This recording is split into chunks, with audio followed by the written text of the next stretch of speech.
ሁለቱ ሀገሮች የብዙ ዘመናት ወዳጆች ናቸው። ዩኒክ የሆነ ልዩ የሆነ ወዳጅነት ነው ያለ በኢትዮጵያና በእስራኤል። ሁለቱ አገሮች የአንድ ሳንቲም ሁለት ገጽታዎች ናቸው።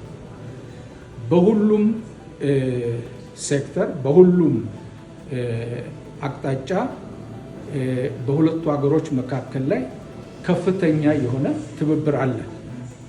በዚህ ሁኔታ ላይ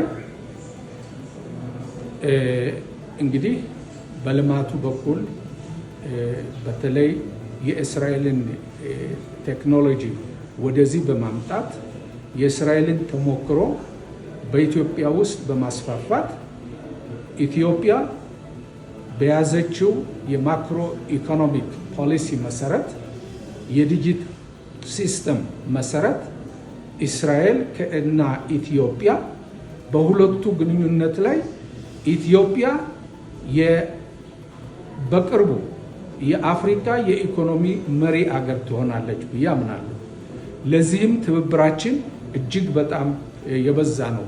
በብዙ መንገድ በብዙ አቅጣጫ ይሄዳሉ ማለት ነው።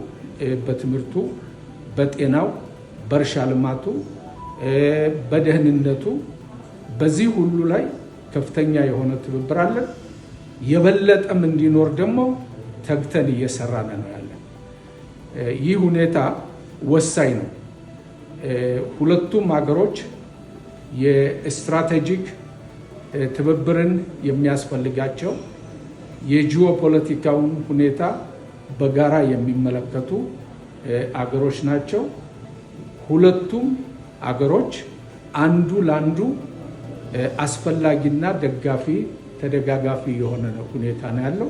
በዓለም አቀፍ መድረክ በተባበሩት መንግስታትም ሆነ በተለያዩ ዓለም አቀፍ ጉባኤዎች ላይ እስራኤልም ኢትዮጵያን ትደግፋለች፣ ኢትዮጵያም እስራኤልን ትደግፋለች። ሁለቱም ሀገሮች በመተባበር ይሰራሉ። ያ የረጅም ጊዜ ታሪካዊ ግንኙነታችን ዛሬ በዘመናዊ መልክ በቴክኖሎጂው እየተጠናከረ ይገኛል።